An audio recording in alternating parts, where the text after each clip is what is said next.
සාදු සාදු සාදු තෙරුවන් සරණයි හැම දෙනාටම අද අපි කරන්නේ අකාලිකෝ ඕඩියෝ වැඩසටහනේ 41 වෙනි දේශනාව අපි කරන්නේ. අද දිනය 2026 අවුරුද්දේ අප්‍රේල් මාසේ 5 වෙනිදා. අතිරික්ත දවසක් ලෞතුරු දහම් සෙවන නක්කාවත්තේදී තමයි මම මේ දේශනේ මේ කරන්නේ. අපි අද භාවිත කරන මාතෘකාව බුදුන් වදාළ සතර සතිපට්ඨානය කියන කරුණ පිළිබඳව සාකච්ඡා කරනවා අපි. මේකෙදී මේ සාකච්ඡාවේදී අපි නිවැරදි දේ තෝරා බෙදා ඉදිරිපත් කර කිරීම තමයි කල්යාණ මිත්‍රයින් අතර ව්‍යාප්ත වෙන්න කටයුතු කිරීම තමයි අපි බලාපොරොත්තු වෙන්නේ. හොඳයි අපි එමනම් මාතෘකාවට බහිමු. දැන් අපේ බුදු පියාණන් වහන්සේ වදාළ සතර සතිපට්ඨානය හැටියට සමහර පොතපතේ සමහර තැන්වල සඳහන් වෙනවා කායානුපස්සනා, චිත්තානුපස්සනාව, ධම්මානුපස්සනාව, වේදනානුපස්සනාව කියන හතර. පස්සනා කියලා කියන්නේ ඒ බැලීම, කය අනුව බැලීම, හිත අනුව බැලීම, ධර්මතා අනුව බැලීම, ඉන්ද්‍රය අනුව බැලීම ඇටියට තමයි මේ කායානුපස්සනා, චිත්තානුපස්සනා, ධම්මානුපස්සනා, වේදනානුපස්සනා කියන කරුණු හතර තිබෙන්නේ. දැන් එතන ඒ හතර තමයි සතර සතිපට්ඨානය ඇටියට සමහර පොතපතේ රණල් වෙන්නේ. ඒක ඉතින් කායානුපස්සය විහෙරති, චිත්තේ චිත්තානුපස්සී විහෙරති, ධම්මේ ධම්මානුපස්සී විහෙරති, වේදනා වේදනානුපස්සී විහෙරති ආදී වශයෙන් ඉතින් විග්‍රහ කරලා තියෙනවා. දැන් මෙතන ඒ කය අනුව බැලීම ඇති මම ඉතින් අපි දන්නවා මේ සම්මතයේ සමාජ ගත වෙලා තියෙන ඉතින් කායානු අනිච්චා, චිත්තං අනිච්චා, ධම්මා අනිච්චා, වේදනා අනිච්චා වශයෙන් මෙලේ කිරීම. දැන් මේකේ අපිට බුදු පියාණන් වහන්සේ පූර්ණ අනුත්මතිය දීලා තියෙනවා. මේ ධර්ම උදට විමර්ශනය කරලා බලන්න. මම මේ තත්තාගත හැටියට මම ඉදිරිපත් කරන ධර්මවත් විමර්ශනයකින් තොරව ඔබලා පිළිගන්න එපා කියලා බුදුමහාමෝදේ කාලාම පුත්‍ර වගේ සූත්‍ර වලින් කියලා තියෙනවා. එතකොට දැන් මෙන්න මේ අරුණ යටතේ ගත්තාම මේක අපිට ටිකක් ගැටලු ටිකක් ලොකු ගැටලුවක් තියෙනවා.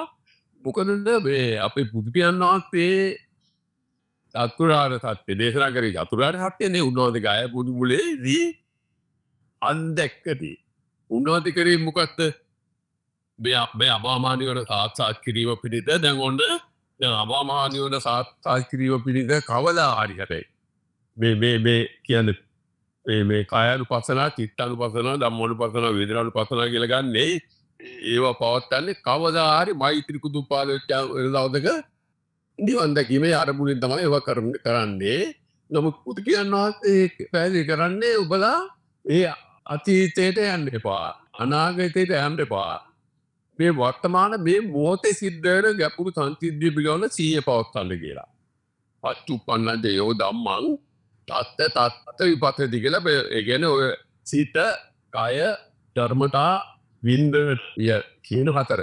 දැන් හොඳ තීක්ෂණ බුද්ධිය බලන්නකො දැන් සිත, කය කියන්නේ මේ ඇස කරන ආදී දිව කය කියන පහ. සිත කියන්නේ ඉතින් මනස. එතකොට ඒ මම කියා අරගෙන තියෙන්නේ ඔය ඒ සිත කය කියන දෙකේ එකතුව තමයි මම කියලා මෙතන පවත්වාගන්නේ. එතකොට ඒ මම කියන තැන පවත්වා ගන්න තැන අනිවාර්යයෙන්ම මොනවද වෙන්නේ? ධර්මතා පහළ වෙනවා. මොකද වර රූප ධර්ම, සප්ත රූප ධර්ම, ගන්ධ රූප ධර්ම, රස රූප ධර්ම, පොට්ටප්ප රූප ධර්ම, මනෝ රූප ධර්මයේදී ධර්මතා පහළ වෙනවා. ඒවා වින්දනය වෙනවා. මේ පළවෙනි ධර්මතා විඥානයේ තුලම විඤ්ඤාණය වෙනවා. එතකොට අන්නේ කරුණ මේ ඊට කය ධර්මතා වින්දනය කියන වින්දනය කියන දවංගර හිතන්න මේ ආකාර අතර මෙතන මේ මොහොතෙමයි සිද්ධ වෙන්නේ. මේ මොහොතෙමයි සිද්ධ වෙන්නේ. එතකොට අපි දැන් සම්මතයේ පවත්වගෙන යන චිත්තානුපස්සනා, කායානුපස්සනා, ධම්මානුපස්සනා, වේදනානුපස්සනා කියන කරුණු හතර එතකොට කොතනද බුදු පියාණන් වහන්සේගේ දේශනාව අනුව සිද්ධ වෙන්නේ? මේ මොහොතේ. උන්වහන්සේ පැහැදිලිව කියන ඔබලා මාගේ ධර්මය හොයන්න අතීතයට යන්න එපා. අනාගතයට යන්න එපා. එතකොට මේ මම ඉදිරිපත් කරන ධර්ම සිද්ධ වෙන්නම මේ වර්තමාන මේ මොහොතේ පමණයි. පත් උපන්නජයෝ ධම්මං තත්ත විභවසති කියලා. එතකොට දැන් මම ඉදිරිපත් කරනවා දැන් මේක ශ්‍රාවක පිරිසට ගන්න සීලෙන් යන්න පුළුවන්. දැන් එතකොට දැන් බලන්න තිත කය ධර්මතා වින්දනය කියන කරුණු හතර. ඔතන කොහොමද අටගන්නේ බලමු අපි. ඔන්න බුදු පියාණන් වහන්සේ කය පොදුවේ අත්දැක්කා. අත්දැකීම ලැබුවා. ඔය කතා දෙකෙම ලැබුවේ සමත්තේ නිරෝධ වෙනවා. උන්වහන්සේ සියල්ල අතෑර ඒ කියන්නේ නේද අරමුණු වර්ණූප ධර්ම, සප්ත රූප ධර්ම, ගන්ධ රූප ධර්ම, රස රූප ධර්ම, පොට්ටබ්බ රූප ධර්ම, මනෝ රූප ධර්ම එතනම එතනව එදේන අරමුණු එතනකනව ශූන්‍ය වෙන ආකාරය දකිමින් ආදී පරිසර සැලසුවා. හිත, කය, ධර්මතා වින්දන කියන ආකාර අතර එතනම ශූන්‍ය වෙන ආකාරය තමයි දකින්නේ. ඒ දකිමී යද්දි තමයි උන්වහන්සේ කවදාකවත් බලාපොරොත්තු නොවෙච්ච එක ක්ෂණයකදී මම ඇතුළු සමස්තය එක ක්ෂණයකදී නිරුද්ධ වුණේ. නිරුද්ධ වුණේ එතන උන්වහන්සේ පැහැදිලි කරනවා. අවිද්‍යාව නිරෝධ වුණා, සියලු සංකාර නිරෝධ වුණා, විඥාන නිරෝධ වුණා, නාම රූප නිරෝධ වුණා, සලආයතන නිරෝධ වුණා. අන්න සලආයතන නිරෝධ වුණා. සිත කය දෙක නිරෝධ වුණා. ඊළඟට ස්පර්ශය, වින්දනය, තණ්හාව, උපාදානය ආදී වශයෙන් තිබෙන ඒ ඔක්කොම නිරෝධ වුණා. නිරෝධ වෙලා නිවන පාන වුණා, බුද්ධත්වයේ පාන වුණා. අන්න එතකොට උන්වහන්සේ එතකොට මේ සිත, කය, ධර්මතා, වින්දනය පිළිබඳ අන්න එතන ඉදිරිපත් කරන අවිද්‍යා නිරෝධා, සංකාර නිරෝධෝ. සංකාර නිරෝධා, විඥාන නිරෝධෝ. විඥාන නිරෝධා, නාම රූප නිරෝධෝ. නාම රූප නිරෝධා, සලආයතන නිරෝධෝ. දැන් සලආයතන නිරෝධ කියනකොට සිත, කය කියලා දෙකම නිරෝධ වෙනවා. ඊළඟට සලආයතන නිරෝධා, පස්ස නිරෝධෝ. පස්ස නිරෝධා, වේදනා නිරෝධෝ. අන්න එතකොට වින්දනයත් එතනම නිරෝධ වුණා. එතකොට අන්න බලන්න සිත, කය, ධර්මතා, වින්දනය කියන අතරම එකවර එකතන එකට අකාලිකව නිරුද්ධ වුණා ගාය බුදු මුලේ. ඒක සුවිශේෂ ධර්මයක්. එතකොට එතන නිවන පහළ වුණා. එතන නිවන පහළ වුණා. එතන සමස්තේ නිරෝධය දකිමින් අපේ උත්තරමය කටයුතු කරගෙන යාවේදී ඒ සමස්තය හිත, කය, ධර්මතා, වින්දනය කියන මේ සියල්ල ඒ පටිසම්පාද නිරෝධයේදී ගායවදු මුලේ නිරුද්ධ වුණා. පැහැදිලිද? නිරෝධ වෙලා එක්කෙනෙම ඊළඟ එනේ ඒ නිරෝධයේ සමාප්තියම නැවතවරක් සමුදේ වුණා. එතන සංකාරය සමුදියට පටිසම්පන්න. ওই විදිහට මේක එම සිතුවිල්ලක් පාසාම මොකද වෙන්නේ? හොදට අපි තේරුම් ගමු. එම සිතුවිල්ලක් පාසාම මොකද වෙන්නේ?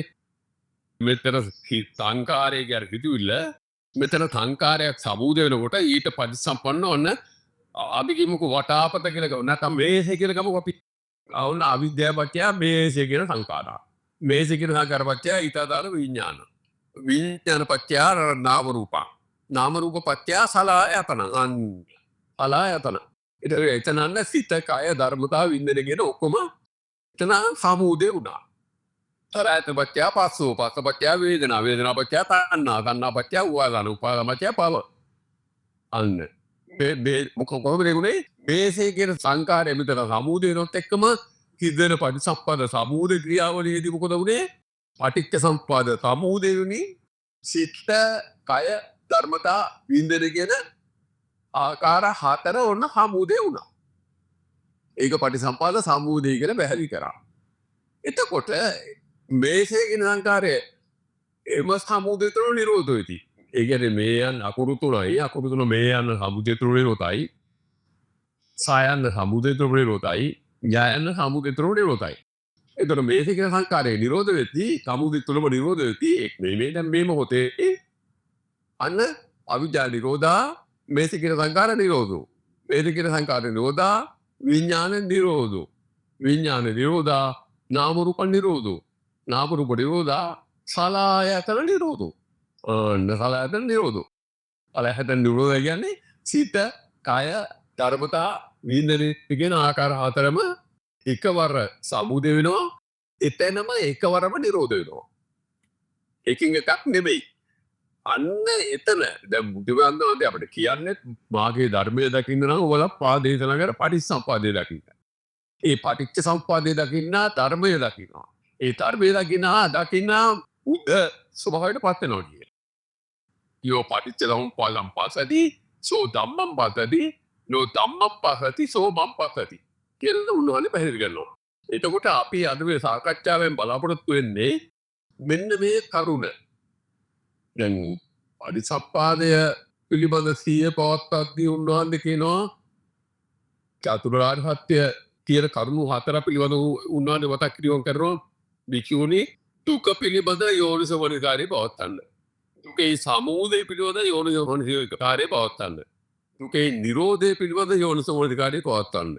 දුකේ නිරෝධ ගාමිනී පටිපදාව ඒ ප්‍රතිපදාව පිටා යෝනිසමනිකාරී පවත්වන්න. ඒ මම ඔබලාට පැහැදිලි කරන සතර සතිපට්ඨානේ ඇයි කියලා. පැහැදිලි උනාද පැහැදිලි කරලා දුක්ඛේ ඥානං සති සම්පජඤ්ඤේන සමන්නගතා හෝති. දුක්ඛ සමුදයේ ඥානං සති සම්පජඤ්ඤේන සමන්නගතා හෝති. දුක්ඛ නිරෝධයේ ඥානං සති සම්පජඤ්ඤේන සමන්නගතා හෝති. දුක්ඛ නිරෝධ ගාමිනී පටිපදාය ඥානං සති සම්පජඤ්ඤේන සමන්නගතා හෝති. අයං උච්චති භික්ඛවේ චතුරෝ සතිපට්ඨාන කියලා උන්වහන්සේ දේශනා කරනවා. පැහැදිලිද? එතකොට දැන් අපිට මේ ගැටලුව ලියා ගන්න තියෙන දැන් මෙතන මේ පොතපතේ ඇතැක් පොත්පත්වල සඳහන් වෙලා මේ කායානුපස්සනා, චිත්තානුපස්සනා, ධම්මානුපස්සනා, විනිවිදනානුපස්සනා කියලා ආතර ආකාරය අතරහ යොට්ටානේ හැටියට පවත්තරනකොට මොකද වෙන්නේ? කය ඕන කය පිළිවෙලව බලනවා. හොඳට තේරුම් ගන්න මේ ගැඹුරු පැත්තක් මම මේ විග්‍රහ කරන්නේ කය පිළිවෙලව බලනවා. බලනකොට ඒ බලන උජිරය ඉන්නවද නැද්ද? උජිරය ඉන්නවා.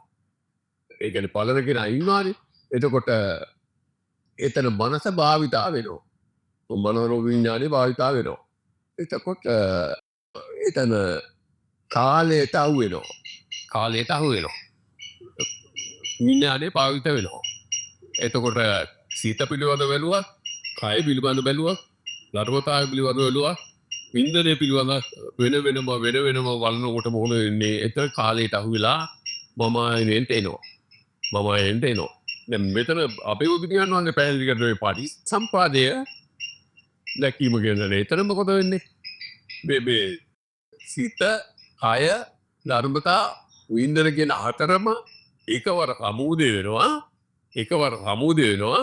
ඒ එකවර සමුදය වෙන්නේ එතනම එම ෂණය තුලම එම සමවත්තම එකවර නිරෝධ වෙනවා.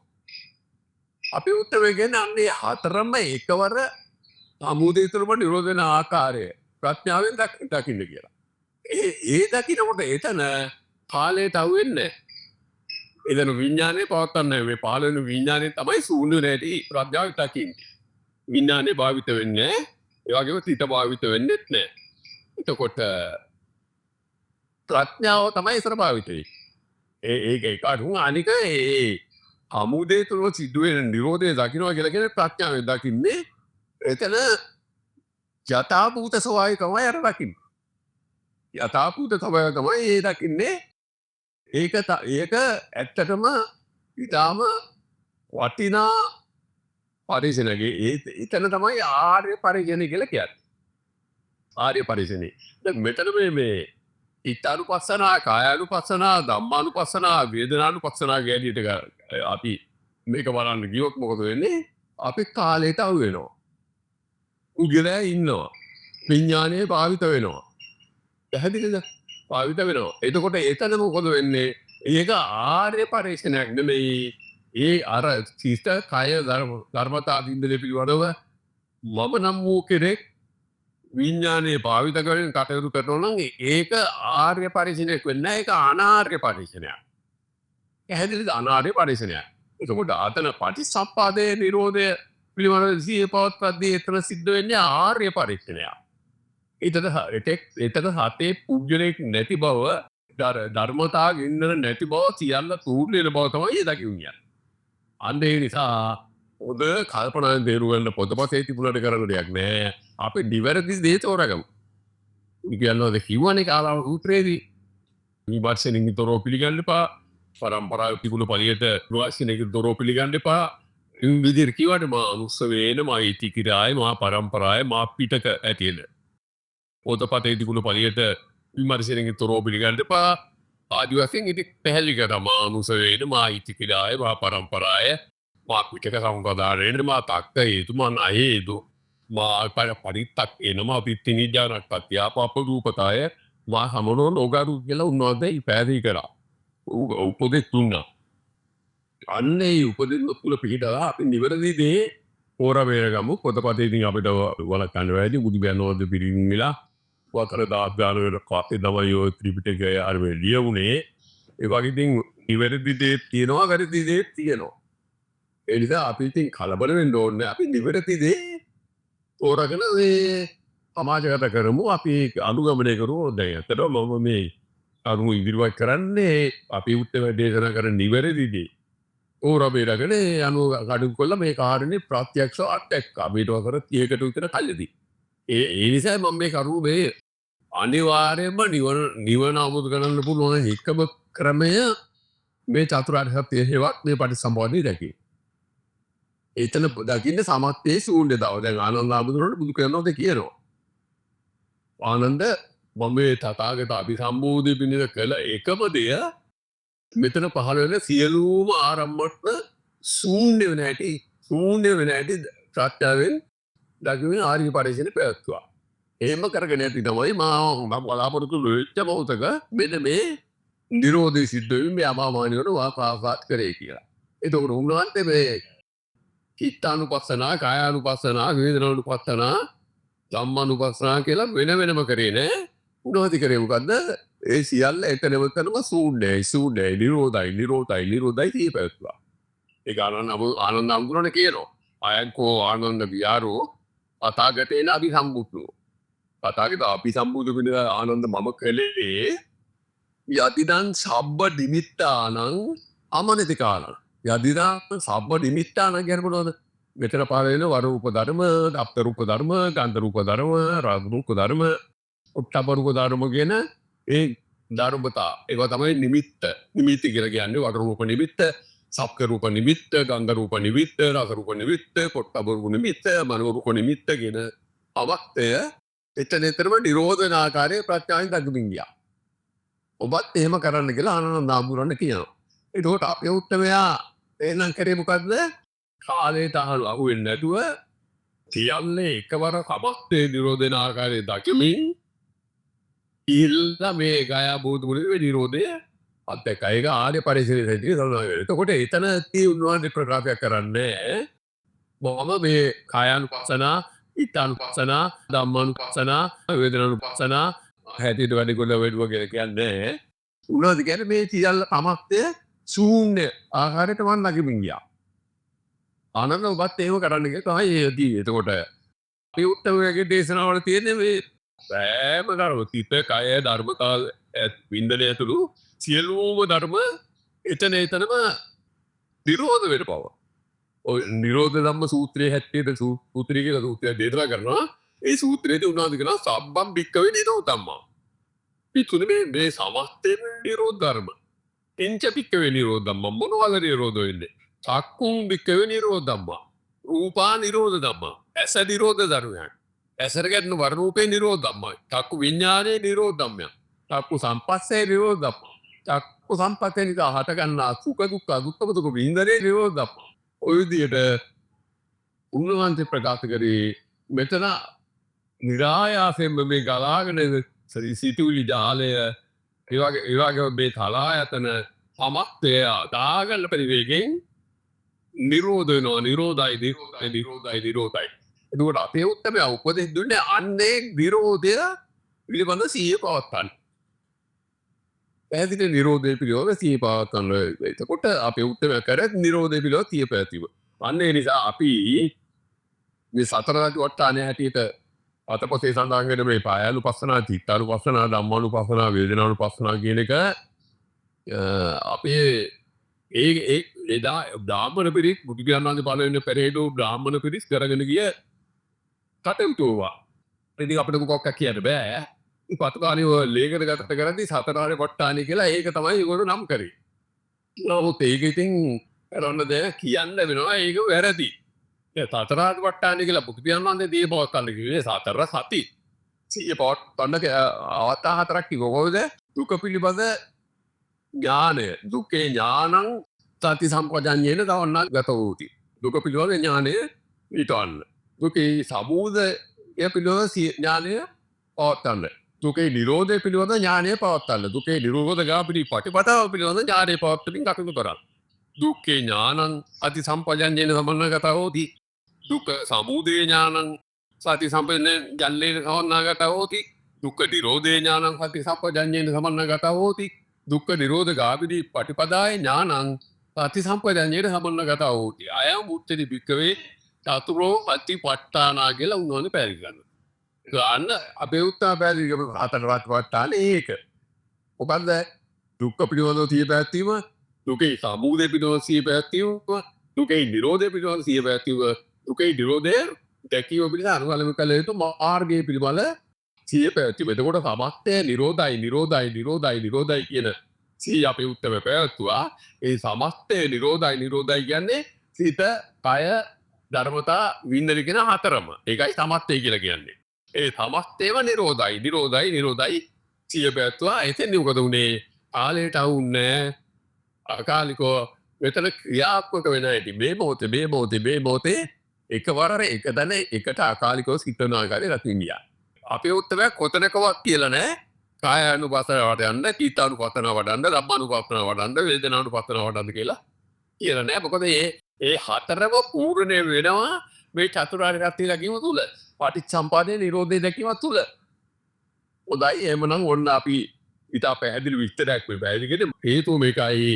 දැන් අපිට අවශ්‍යකම තියෙන්නේ මේ නිවැරදි උතුම් සී සත්‍යර්මයේ ලෝ බබලොන්න පැබලෙනවා දකින්න තමයි අපි අපේ තියෙන ලොකුම කැමැත්ත. ඒ නිසා තමයි අපි මෙතරම් මෙහෙම ගන්න මේ කටයුතු කළා. විශේෂයෙන් අපි මේ අන්තර්ජාලයේ අපි මුදා හැරියාම මේවා උදේට අධ්‍යයනය කරලා නිවැරදි තෝරාගෙන ඒ ප්‍රතිපත්තිය පිටවලා මේ ජීවිත කාලය තුළම නිවන සාක්ෂාත් කරන්න පුළුවන්. ඒ කටයුත්ත ඒ විදිහට කරගන්න කටයුතු කරන්නයි කියලා අපි අපේ ශ්‍රාවක පිරිස වලට මේ ගෞරවනීය ආරාධනයක් කරනවා. හොඳයි අද මේ අකාලිකෝ ඕඩියෝ 41 දේශනේ අපි මෙතකින් සමාප්ත කරනවා. මේ දායකත්වය දරන්නේ ඕස්ට්‍රේලියාවේ පදිංචි රන්ජිත් පුලතුංග මැතිතුමා, ඒ වගේම ඉන්ද්‍රාණි පුලතුංග මැතිණිය, එම දෙදෙනාගේ එකම පුත්‍රයා ෂියන් කුලතුංග පුතාගෙන ඒ තිදෙනා තමයි මේ සඳහා පූර්ණ දායකත්වයට අපයන්නේ. හොඳයි සියලු දෙනාටම චතුරාර්ය සත්‍ය අවබෝධය තුළින් සත්‍ය අවබෝධය ලැබේවා ප්‍රාර්ථනා කරමින් අතරාතිපට්ඨානය නිවැරදි අතරාතිපට්ඨානය උදේට අදිනවේ කරුණු අතුනේ කරලා තේරුම් ගන්න කියලා ආරාධනා කරමින් අද ධර්ම ආගතාව මෙතකින් සමාප්ත කරනවා. ආදු